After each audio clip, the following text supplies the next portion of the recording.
Актуальный разговор на Беринчи радио. 50 минут прямого эфира, во время которого радиослушатели будут в курсе последних событий, происходящих в стране. В студии поднимаются актуальные темы текущего дня, проходит обсуждение с приглашенными специалистами и экспертами. Программа «Актуальный разговор» в понедельник, среду и пятницу на русском языке с 11 часов 10 минут до 12 часов ровно.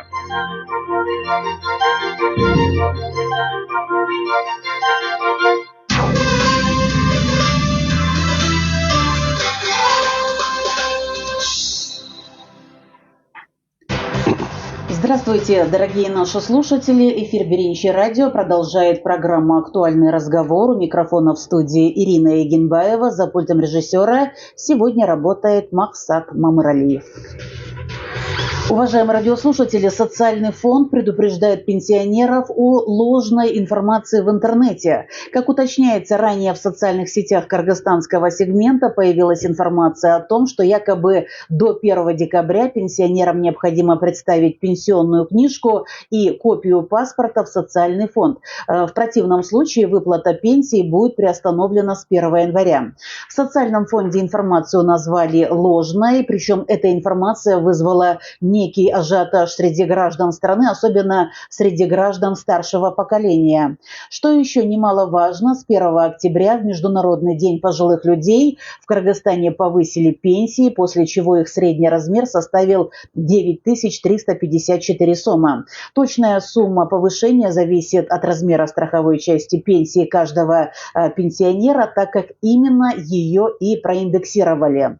Сегодня в программе «Актуальный разговор» мы поговорим о повышении пенсий, насколько они были повышены, для увеличения размеров пенсий в этом году, сколько средств было предусмотрено. Поговорим и о текущем состоянии пенсионного обеспечения, о финансировании пенсий. И сегодня у нас в гостях начальник управления по работе с общественностью Социального фонда Кыргызской Республики Дженишбек Мукамбетов. Уважаемые радиослушатели, получатели пенсий, если у вас в ходе прямого эфира возникнут вопросы или вы захотите выразить свое мнение касательно темы нашей сегодняшней программы, вы можете позвонить по телефонам прямого эфира 39 21 90 и 0502 39 21 90. У нас идет и прямая видеотрансляция в социальной сети Facebook на страничке Беринчи радио, в связи с чем, уважаемые пользователи, свой вопрос или свой комментарий вы можете опубликовать на нашей страничке. Дженишбек Куркалыевич, здравствуйте. Мне приятно видеть вас в студии прямого эфира. Здравствуйте.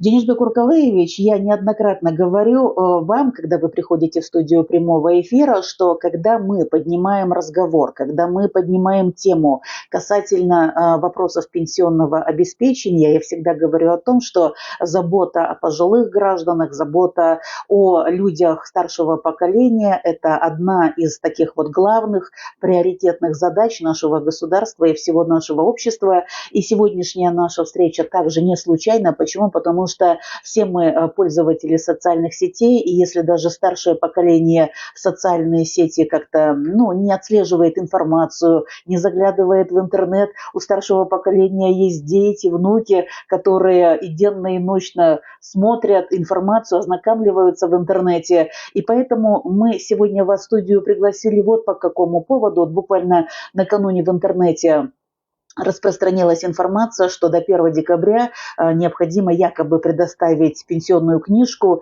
и копию паспорта в социальный фонд. И вот у многих пенсионеров, у многих людей старшего поколения появилась какая-то, скажем так, своеобразная паника, нервозность, насколько эта информация соответствует действительности. Поэтому, Дженишбек Куркалыевич, мы вас и пригласили в студию прямого эфира, чтобы вы разъяснили на самом деле, насколько эта информация не соответствует действительности, и вообще, может, даже выявили, откуда эта информация даже появилась.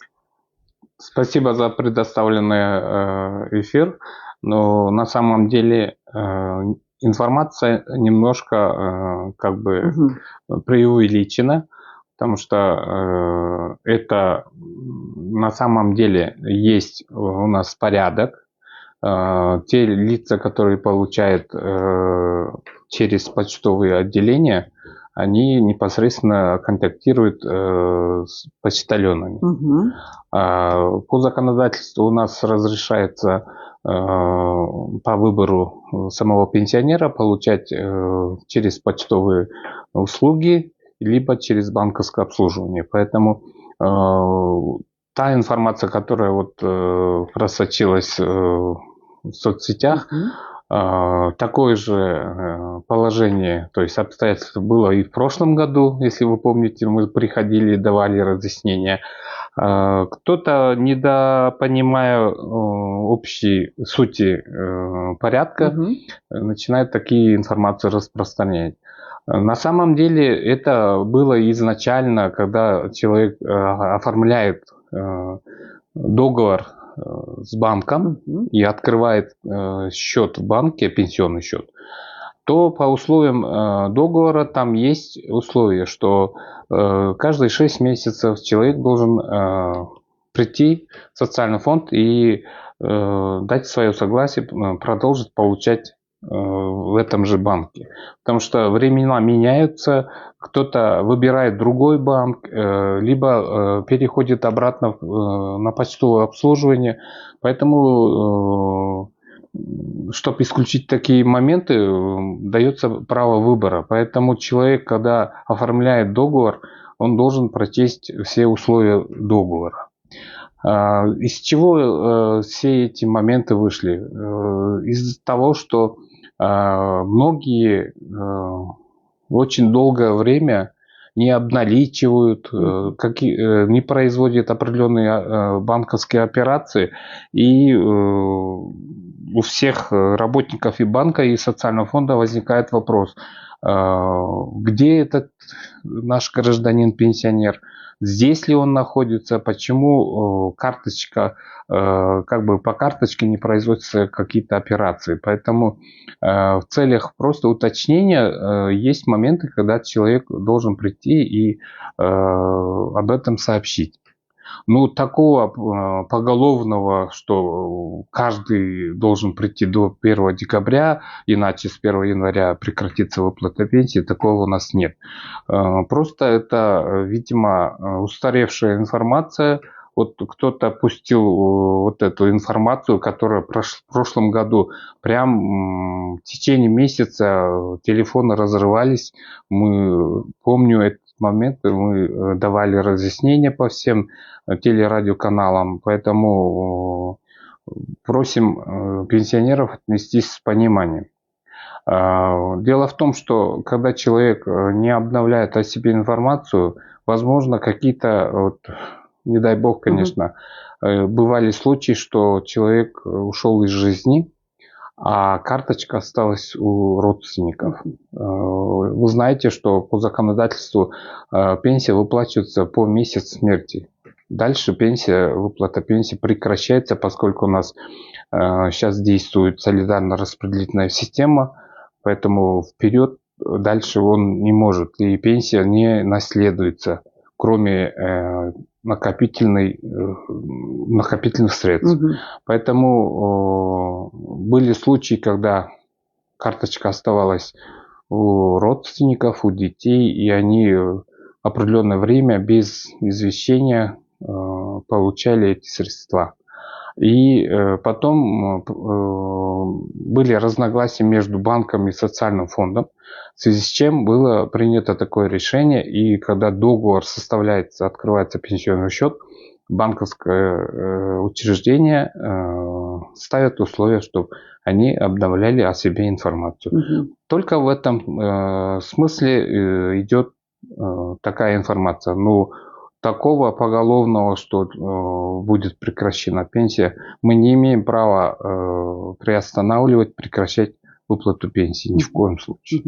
Джейшбек Уркалевич, но тем не менее, вот вчера эта информация появилась, как я понимаю, такого большого ажиотажа среди пенсионеров не было, и, соответственно, в адрес социального фонда тоже наверняка не так было много обращений. Но в любом случае, когда есть какие-либо нововведения или, может быть, новая информация со стороны социального фонда, вы стараетесь обо всем об этом говорить, разъяснять. Для этого есть, например, официальные официальный сайт социального фонда. Вот Хотя вы знаете, в этом многие пенсионеры, может быть, и не смотрят сайт. Вот вы же говорите, есть такой прямой диалог с почтальоном, да, вот многие, например, сидят в селах, да, и ждут почтальона, когда он им принесет пенсию. И из уст почтальона они вот эту вот новую информацию наверняка узнают. В данном случае, наверное, так и получилось, что, оказывается, сейчас существуют какие-то группы даже внутри сел, что WhatsApp-группы образовали, и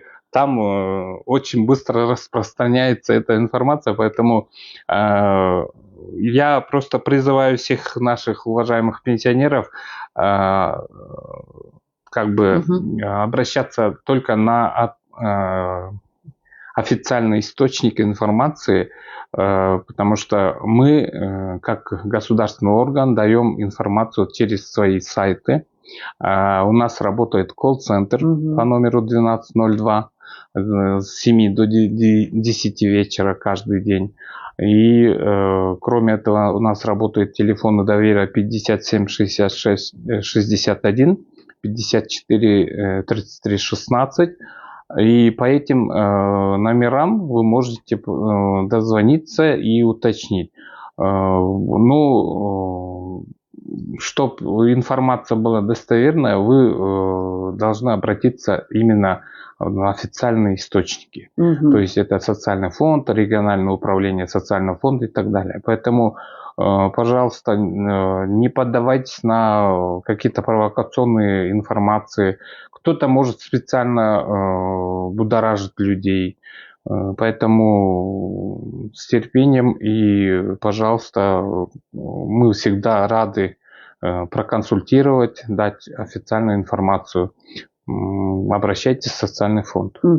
Джейшбек Уркалевич, вот вы назвали телефон, скажем так, горячей линии 1202, которая существует, работает при социальном фонде. Вообще, насколько чисты обращения по этому номеру? И если, скажем так, обращения носят такой частый характер со стороны пенсионеров, если пенсионеру что-то непонятно, он, может быть, позвонит сын или, может быть, дочь этого пенсионера. Вот больше всего вопросы какого характера? Вопросы касательно повышения пенсии, выплаты пенсии, о порядке обращения за назначением пенсии. Мы на все эти вопросы всегда отвечаем. У нас еще через наш сайт поступают электронные обращения. Soцфонд.kg, и мы сразу же даем ответы, что на телефоне, что электронные обращения, все это фиксируется, и мы ведем учет. Конечно, обращений очень много, бывает такие ошибочные обращения, потому что часто путают социальный фонд и Министерство труда и соцобеспечения миграции. Особенно в последнее время почему-то участились случаи, когда обращаются насчет пособий на детей. Мы всегда говорим, что пенсия – это выплачиваемые средства за счет страхования, а все те пособия, которые выплачиваются через министерство, это за счет республиканского бюджета. Поэтому еще раз обращаюсь к нашим гражданам, пожалуйста, когда вы что-либо формируете, вопрос, обращение, просим тщательно изучить вопрос и адресно обращаться, потому что это тоже время определенное, это поступает к нам, мы переправляем в министерство, и вот из этого потом рождаются такие недовольства, что уже прошло очень много времени, туда обращались,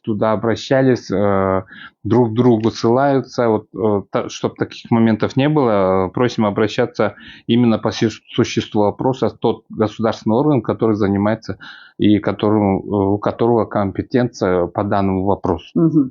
Я напомню вам, уважаемые радиослушатели, телефоны прямого эфира 39 21 90 и 0502 39 21 90. Напомню, что в рамках программы «Актуальный разговор» мы говорим о вопросах пенсионного обеспечения. Если вы заинтересованы, если у вас есть какой-либо вопрос касательно, может быть, получения, назначения пенсий, пожалуйста, звоните в студию прямого эфира. Я хочу напомнить, что сегодня у нас в гостях начальник управления по работе с общественностью Социального фонда Кыргызской Республики Денишбек Мукамбетов.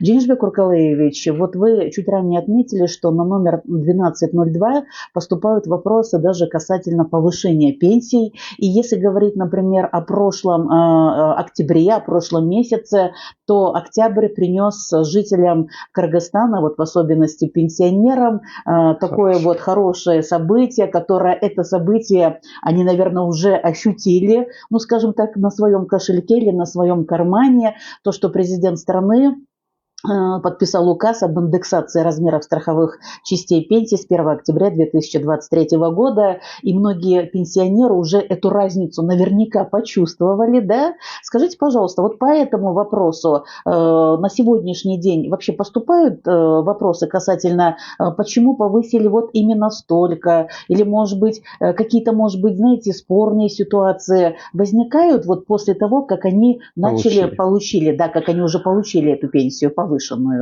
Ну, по практике я скажу, что до повышения было очень много звонков, вопросов, насколько, почему, как, откуда. Но с октября, когда уже с 10 октября мы начали выплачивать пенсии, такие обращения, конечно, сократились намного, потому что мы до этого давали информацию, что, пожалуйста, не беспокоить работников социального фонда до 1 октября, чтобы они успели все это просчитать и вам пересчитать с 10 октября, чтобы вы получили пенсии в новых размерах. Ну, после 10 числа эти вопросы уменьшились. Есть определенные моменты, когда человек обращается, уточняет тот или иной вопрос касательно перерасчета пенсии. Ну, в любом случае, все эти моменты нужно выяснить непосредственно по пенсионному документу. Поэтому мы рекомендуем обратиться в тот региональный орган, где они зарегистрированы как пенсионер, то есть состоят на учете. Поэтому они сейчас обращаются в районное управление, получают ответ. Наши специалисты показывают весь расчет, из чего и как это получилось. Потому что, как вот ранее подчеркнули, что размер повышения зависит от общего размера пенсии. Потому что в этот раз повышение коснулось только страховых частей пенсии для пенсии до 30 тысяч. Поэтому на 38% страховые части повысились. При этом нижний предел, ниже которого не было повышения, это 500 сомов. И сразу хочу сказать, что таких граждан, которые получает еще не 500, а есть такая категория, потому что это инвалиды третьей группы. Сразу вот хочу обратить внимание наших радиослушателей. И по случаю потери кормильца страховые части пенсии повышаются в зависимости от процентного соотношения в соответствии с законодательством, потому что инвалиды третьей группы, им выплачивается 50% от начисленной пенсии. Они считаются трудоспособными, поэтому то есть человек получает и заработную плату, и 50% от вероятной начисленной пенсии по второй группе. Поэтому в этот раз тоже им повышение было не 500 сомов, а 250. То есть начисляется 500 сомов, но к выплате оно идет 50%.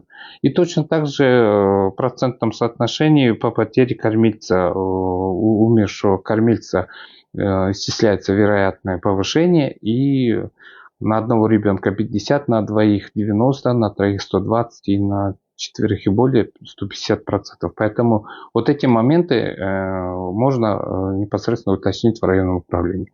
На все эти повышения мы предполагали на 3 месяца текущего года, то есть октябрь, ноябрь, декабрь, порядка 3 миллиардов 900 миллионов сомов. И, соответственно, если у нас до повышения размер средней пенсии где-то в районе 7600 было, на сегодня вот по предварительным уточненным данным, потому что сейчас как раз закончили выплату пенсии по 31 октября, и сейчас подводится итог суммы, насколько оно повысилось. Вы сказали 9350, это было предварительные расчеты. По информации на сегодня, этот размер примерно составляет где-то порядка 9273, где-то вот в этом районе. Количество пенсионеров на 1 октября составило где-то порядка 764 688 человек. Это вот оперативные данные, но это мы и предполагали. И если мы до октября потребная сумма на ежемесячные выплаты составляла где-то порядка 6 миллиардов, то после повышения за октябрь месяц порядка 7 миллиардов 300 миллионов сом. Ну, в следующем году, естественно, это будет дополнительная потребность вырастет на 16 с лишним миллиардов сомов. Поэтому эти средства заложены в бюджете социального фонда. Все эти средства есть, и они будут выплачены своевременно. Джинжбек Уркалевич, вот вы отметили, что было предусмотрено 3 миллиарда 900 миллионов сомов, да? Но здесь надо наверняка тоже отметить, что на повышение пенсии средства же не расходуются из республиканского бюджета. Нет, да? Потому что оно увеличивается за счет другого, за счет средств страховых взносов. Да, за счет средств пенсионного фонда, потому что в этот раз повышения базовой части пенсии не было, потому что, если вы помните, в прошлом году мы увеличили базовую часть пенсии на где-то 1390 сомов, и оно составило на сегодня 3170 сомов. То есть мы так ощутимо увеличили базовую часть пенсии за счет республиканского бюджета. И в этом году из республиканского бюджета средства не предусмотрены, а предусмотрены расходы на повышение только за счет средств пенсионного фонда. И социальный фонд на эти цели, вот эти средства, оно и было заложено в бюджете социального фонда. И с 1 октября, ну, как правило, уже ежегодно мы индексируем с 1 октября страховые части пенсии. Ну, в будущем, если какие-то будут изменения, мы всегда об этом заранее предупреждаем, оповещаем всех наших граждан. Почему только с октября? Потому что мы ориентируемся на исполнение бюджета по итогам полугодия. И когда уже полугодовой план, если определенном порядке исполняется, то мы рассчитываем на эти средства, потому что мы не можем, так сказать, без расчетов строить планы на повышение пенсии. Напомню, телефоны прямого эфира 39 21 90 и 0502 39 21 90. Джинжбек Уркалевич, вы слушаем вопрос или мнение нашего радиослушателя. Говорите, мы слушаем вас. Саламатчылык. Мен Жеңишбек Мукамбетовго суроо берейин деп элем. Бул жигит дайым эле мындай көп пенсия алгандарды жактаган жигит, аз алган пенсионерлерди анчалык жактырбаган жигиттерден эмчисе экенин билбейм да. Анан ушул жерде биз ойлоп атканбыз. Эми жана аз алгандар көбүрөөк алып, көп алгандарга таптакыр кошпойт го деп. Мисалы 20 миңге чейинкилерди кошпой эле, мисалы 500 сом азыркы кымбатчылыкта 500 сом деген эмне? 500 сом эчтеке татыбайт. 500 сомду кошуп койдуңар, бул деген куура эмес, орусча айтканда. не ощутимый болуп калбадыбы? А баягы көп алгандар көп эле алып атат. 30 миң алгандар билесизби канча кошулуңуздар? Анан каякта соцказдык качан болот? Ал жамандыгынан иштеген жери жок, биз билебиз. Жана жогорку чоң акча алгандардын баардыгынын туугандары, достору, тааныштары, мына мен 93-жылга чейин собственный кызматтарда иштегенмин. А бирок андан кийин реорганизация болуп калды. Андан кийин барсам баары тууганчылык. Баягы тиги Зура эчебиз айткандай таанышың болсо танкасың, таанышың болсо манкасың болуп биз отуруп калдык. Биз жамандыгыбыздан отурган жерибиз жок. Жогорку билимибиз менен не котируется деген сөздөрдү уктук. Бул Кыргыз гос университетти бүткөн биздин дипломубуз не котируется деген сөздөрдү уктук. Биз ушундай сөздөрдү угуп ушунчалык бир акайыптын тушунда дагы андан кийин дагы мына эми Кудайга шүгүр жакшы бир президентибиз келди, ажыбыз келди, калыстык менен бөлүшүлөт десе дагы эле жок. Ошол 30 миңдер биздин аз алгандардын эле немесин алып атат, тиги жеңилдиктерди алып атат. Аларга эмне? Алар деле окшош, биз деле окшош болуп атабыз. 500 сом деген бул вообще эми биз жамандыгыбыздан алган жерибиз жок да, ошону караш керек да. Анан силер акчаны берген жоксуңар деп. Бүт тааныш менен, бүт туугандык менен алып атышкан. Ошол жерде иштешкен. Рахмат. Спасибо вам, уважаемая радиослушательница. Пожалуйста, Дженнифер Куртович. Неощутимо. Сиздин пикириңиз менен мен эч качан макул болбойм. Анткени мен баягы пенсионерлерди аз алган, көп алган деп мен эч качан бөлгөн эмесмин. Бул системада Кудайга шүгүр мен 30 жылга жакын эмгек кылып келем. Эч качан мынтип бөлгөн эмесмин. Анан сиздин өзүңүздүн оюңуз окшойт. Эми ал сиздин оюңуз, кандай ойлосоңуз да өзүңүз ага күбөсүз. Бирок бул жерде сиздин айткан пикириңизге дагы толук кошулбай турган адамдар бар. Анткени сиз камсыздандыруу деген сөздү түпкүрүнөн түшүнсөңүз жакшы болот эле да. Мамлекет тарабынан пенсиялык социалдык камсыздандыруу деген түшүнүк 96-жылы киргизилип, ошондон бери пенсиялык фонддун акча каражаты каяктан түптөлүп атканын мазмунун ошону түшүнүп алышыңыздар керек. Пенсиялык фонддун каражаттары түздөн түз төлөнгөн сиздердин которгон акчаларыңыздан бюджет түзүлөт. Аз акча төлөгөн адам менен көп акча кошумча кылган адамдардын айырмасын биз түшүндүрүп айтышыбыз керек. Биз эмне үчүн жанагы камсыздандыруу системасынын бир жакшы жактарын айтып келебиз да, көбүрөөк төксөңүздөр кийин пенсияңыздар ушунчолук көбүрөөк болот деп. Анан сиз айтып атпайсызбы, сиз биздин акчаны алып башкаларга чоң алгандарга кошуп салат. Андай эмес. Ошол эле учурда жанагы чоң акча пенсия алып аткандар жалгыз өзү биз эсептеп да көргөнбүз муну өткөндө ушундай бир талаш тартыш пикир болгондон кийин. Бир жалгыз адам төккөн акчасы айына 30-40 пенсионерге жете тургандай акча каражатын жалгыз которуп атат. Эми мен да түшүнүп атам сизди. Бул жерден сиздин да күнөөңүз жок. Эми бул жерде социалдык фондду да күнөөлөгөн туура эмес да. Бизге кандай төгүмдөр түшсө ошого жараша биз пенсияны чыгарып берип атабыз. Бул үчүн мыйзамдын ченемдери турат.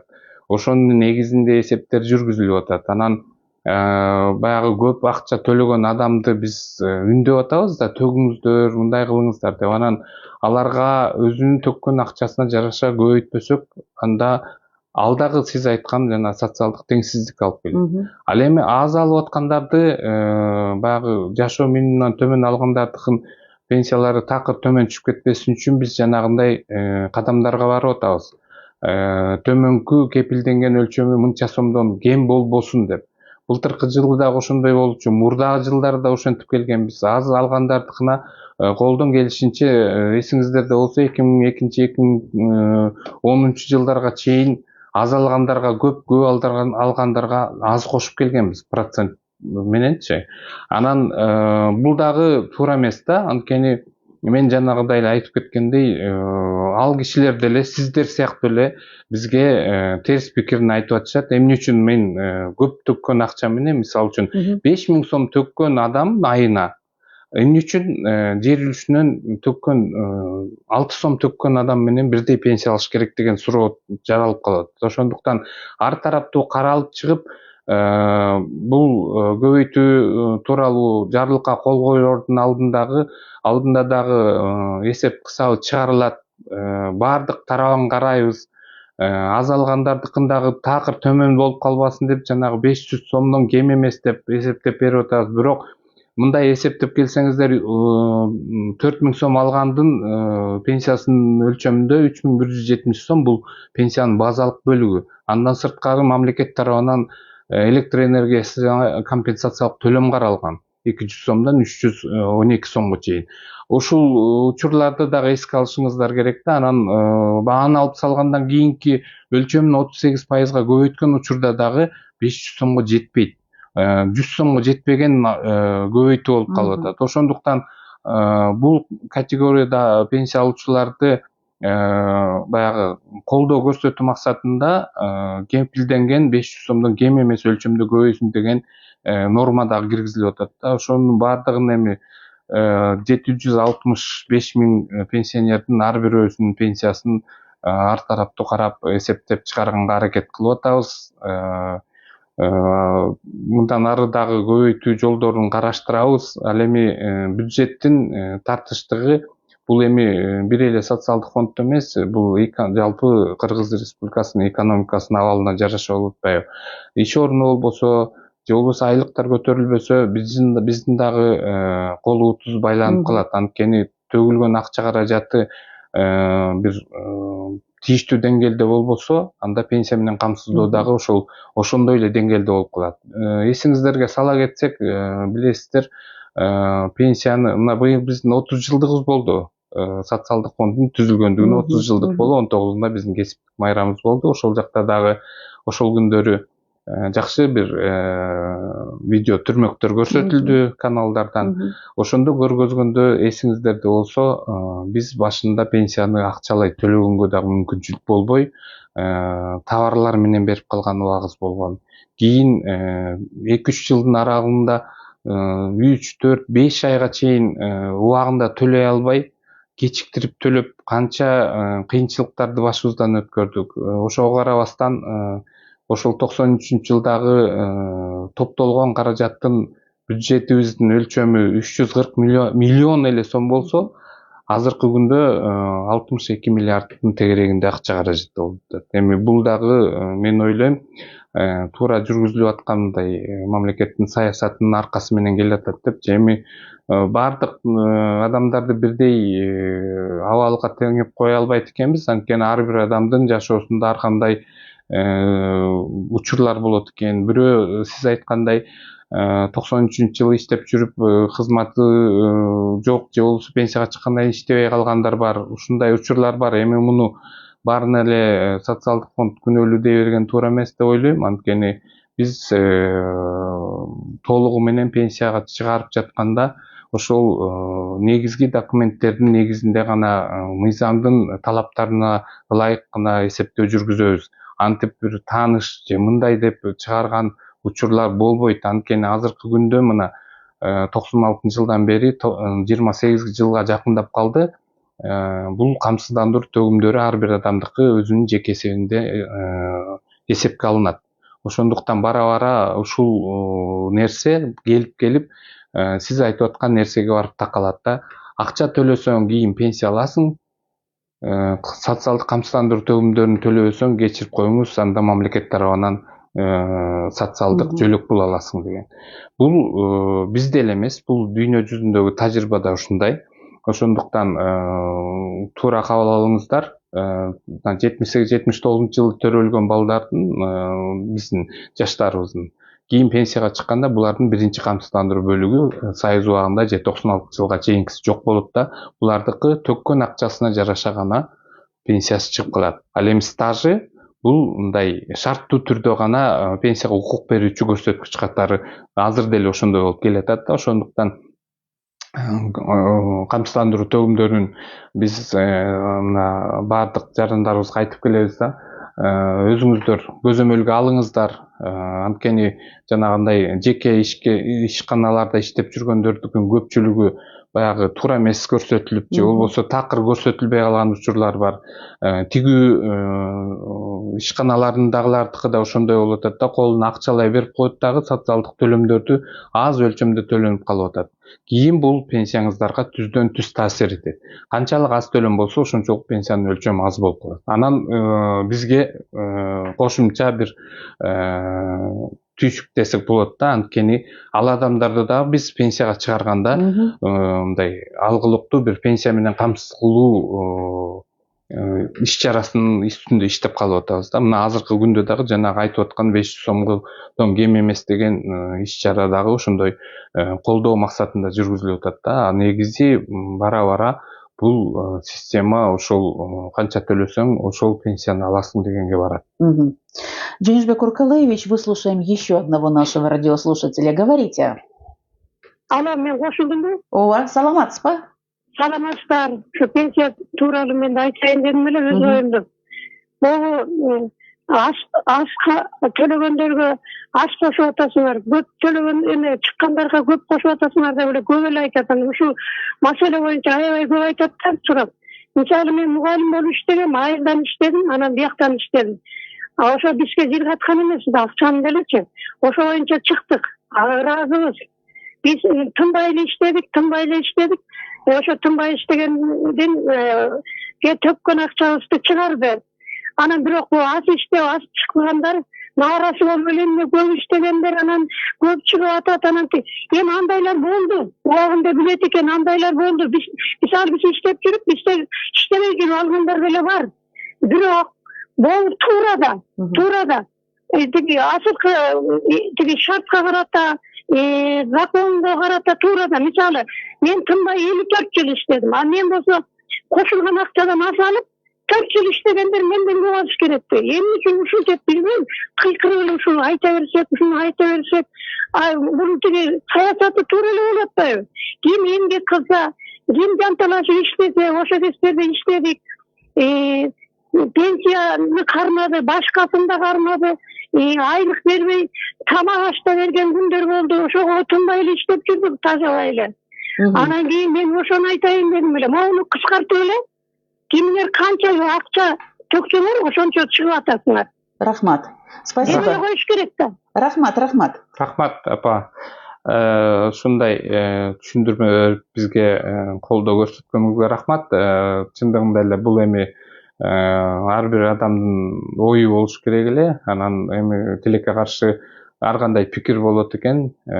Сиздин айтканыңызга кошулам. Чындыгында мына сиз айтып атасыз, көп жыл иштедим деп. Мугалим жана дарыгерлер бул биздин бюджеттен айлык алып иштеген адамдар болгондуктан көп жылдар бою өзүңүздөрдүн эсиңиздерде болсо айлык акылары өтө төмөн. Азыркы күндө деле эми баягы көбөйттү деп атабыз, бирок баягы салыштырмалуу айлыктары кичине азыраак да башка тиги тармакка караганда. Ошондуктан ошого карабастан иштеп эмгек кылганыңыздарга чоң рахмат. Эми баягы балдарды тарбиялап же болбосо ар бир жарандын ден соолугун караган тармакта иштеп аткандан кийин бул эми ар бир адамдын өзүнүн тандап алуусу болуп атпайбы. Анан ошого жараша мына акыркы жылдары мамлекеттин жетекчилиги тарабынан жакшы кадамдар жасалып атат, айлык акылар көбөйүп атат. Ошого жараша мисалы үчүн мурда билем мен мугалимдердики өтө төмөн пенсияларга чыкчу да. Анан азыр эми акыркы жылдары айлыктары көтөрүлгөндөн кийин жаңы чыгып аткан пенсияга чыгып атканда мугалим дарыгерлердин пенсиялары мурункуларга салыштырмалуу мындай көрүнүктүү өлчөмдө болуп атат да. Анан бул дагы эми көч баягы бара түзөлөт дегендей бир күндө эле пенсиялык реформа кылып жибериш да кыйын экен. Анткени бул деген келечектин маселеси да. Азыр мисалы үчүн жанагы топтому фондду кошуп атканыбыз деле бул келечекте ошол биздин жаштарыбыз кошумча 2% төлөп, ага акча катарында төлөп, ошого жараша инвестициялык киреше алып келип, ал пенсияга чыккан учурда пенсиясына кошумча мындай бир колдой турган инструмент болсун деген максат менен киргизилип атат да. Мына ал инструменттен азыр анча-мынча учурларда өзүнүн бир немесин берип атат мөмөсүнчү, анткени мына ипотекалык кредит алгандар бар жана турак жайга. Ошолор өзүнүн жеке эсебинде 10-жыл кирген, системага кирген 2% 50 миңден ашык топтолуп калса, анда ошол ипотекалык насыяны жапканга которуп алса болот да, банкка которуп алып атышат. Азыр 4,5 миң адамдан ашык адам ошол үй алышып, ошол банктан акча алышканда, ошол акчасынын кандайдыр бир бөлүгүн жапканга өзүнүн топтогон акчасын жумшап атат. Бул пенсиялык фонддон айырмасы бул нак акча. Анан бул 2% өзүнчө кармалат. Анан 64-жылдан кийин төрөлгөн эркектер жана 69-жылдан кийин төрөлгөн аялдар гана катышып атат да. Анткени ага чейинкилерди биз баягы айлыгынан кармасак, пенсияга чыкканга бир 10-15 жыл калганда мындай көрүнүктүү өлчөмдө алгылыктуу топтом жыйнай албайт экен. Ошондуктан аларды биз 12-жылдан баштап аларды чыгарып койгонбуз. Алар азыр пенсиялык фондко толугу менен 8%-ын ордуна 10% төлөшөт да. Анан пенсиянын экинчи камсыздандыруу бөлүгү катары алат. Ал эми жаштарыбыз болсо келечектеги өзүнүн ушул топтомо фондуна акча каражатын топтоп, анан пенсиясына кошумча алат. На связи с нами наши радиослушатели. Джейншбек Уркалаевич, давайте выслушаем. Говорите. Мы слушаем. Саламатсыздар. Саламатчылык. Биринчиден өкмөткө, анан кийин соцфондко, мына жеңишбектерге ыраазычылыгымды айтышым керек. Ким иштесе ошол тиштейт деген принцип менен мына быйылкы жылкы пенсияны көтөрдүңөр да. Биринчиден. Анан экинчиден кээ бирлер өмүр бою бир сомдо төлөбөй, жолсо эске чыгып бир жоктон мамлекетке бир сомдук иш кылбай туруп анан кийин мен пенсияга чыктым анан мынчагы деген. Бул деген Кудайды алар караса болот. Мына биз 55 жыл иштеп мына эң зорго кичине мындай жана жеңишбек айткандай кишини көрүнүктүү пенсияга быйыл кичине 5 миңге жакын кошту да. Мынау деген баягы Лениндин немесинде ким иштесе ошол тиштейт деген принципти карманышыбыз керек да. Анан кийин өмүр бою бир сомдук мамлекетке кызмат кылбай анан кийин мен мынча пенсия алам деген вообще мында абсурд да, мында бети карарлык деп эсептейм. Рахмат силерге. Рахмат. Выслушаем еще одного нашего радиослушателя. Говорите. Саламатчылык. Куну кошура берейин дедим, жанакы 1202 деген телефон бар эмес ошол ошкадан чалса бесплатныйбы, ошону билейин деген. Суроо түшүнүктүү. Рахмат. Пожалуйста. 1202 бана тиги уюлдук телефондордон өзүңөрдүн тарифиңерге жараша сиздерден кармалат. Ал эми жанагындай шаардык абоненттик телефондордон бекер. Анан эгер андай эме болбосо, уюлдук телефондор аркылуу эле социалдык фонд Чекит Кейжи деген сайтка кирсеңиздер, сурооңуздарды ошол жактан узатсаңыздар да болот, электрондук кайрылуу түрүндө. Биздин операторлор ошого жооп берет. Анткени биз ал келип түшкөн суроолордун баардыгын күнүгө карап турабыз. Кимге кандай жооп берилип атат, ким толук жооп алдыбы, болбой калса кайра чалуулар болот, эгер сиз түшүнбөй калсаңыз. Ошондуктан ушундай чалууларды кылып туруңуздар. Ал эми тиги аксакалдын ошо пикирине рахмат. Бизде бара-бара ушундай түшүнгөн, системаны түшүнгөн адамдар көп болот деп ойлойбуз. Анткени биз жаштарыбызга азыр иштеп баштаган күнүнөн баштап ушуну түшүндүрүп келебиз. Канчалык төлөсөң ошончолук пенсия болот деп. Анан чындыгында эле эми бюджетибиз камсыздандыруу төгүмдөрүнөн топтолуп аткандан кийин биз ал жагын да карашыбыз керек да. Анан жанагындай мамлекетке салыктарды, социалдык төлөмдөрдү төлөбөй, бюджетке эч кандай бир кошумча салым кошпой эле анан биз баягы Союздун убагындагы неме менен ой менен калып калган учурлар көп болуп атат да. Бизге мамлекет бериш керек, мамлекет бизге милдеттүү дегенчи, ошол эле учурда сурагым келет да ар бир жарандан. Сиздер ушул мамлекеттин өсүшүнө, мындай өнүгүшүнө кандай салым кошуп атасыздар деп. Мисалы үчүн ар ким өзүнүн үйүнүн эле баягы аймак территориясын эле карайт да, көчөнү карабайт мисалы үчүн. Анан бизден сурай беришет да, анан эмнеге көчөдө мындай болуп атат, дегендей болуп атат. Ошол эле учурда ошол көчөнү өнүктүрүш үчүн биз салыктарды төлөшүбүз керек да. Мамлекет дагы бир жактан бюджетти топтоп, анан ошондон анан мектеп, ошондон жол салынып, ошондон жанагындай инфраструктураларды өнүктүрүүгө бир жакшы максаттуу бир иштерди кылат да. Анан акча топтолбосо, анан бюджеттен бериш керек дей берсек, биз мынтип отурсак мындай жакшы эмеге жетишпейбиз. Ошон үчүн мамлекеттин жетекчилиги да дайыма ушуну талап кылып, анан ушундай кайрылууларды жасап атпайбы? Мисалы үчүн дайыма салыктын чегин сурагыла деп атат магазиндерде. Анткени ачык иштеп, ак иштесе, анан ошондо биздин бюджетибизге түшкөн акчадан анан жанагындай мүмкүнчүлүктөр болот да, жашообузду жакшыртканга. Ошон үчүн мен ойлойм, эми азыркы угуп отургандардын баары дагы эле болсо мени жаман жагымдан пикир калып калышы мүмкүн. Бул ушинтип эмени мамлекетти коргой берет экен деп. Бирок чындыгын алганда, мындай ачык сөз да, төлөсөң аласың, төлөбөсөң албайсың. Бул негизи бүт дүйнө жүзүндө эле ушундай да. Мисалы үчүн эч нерсе кылбай туруп эле анан келе дей берсең, бергендин алганы бар деген кыргыздын жакшы макалы бар. Ошондуктан ушул эмелерди, принциптерди кармасак эле жакшы болот эле дейм да. У нас есть возможность выслушать последнего нашего радиослушателя. Говорите. Кыскача айтыңыз. Кыскача Бишкектен чыгып атам курстумда. Жакшы айтып атасыз, пенсияны алгандын бергени бар дейт.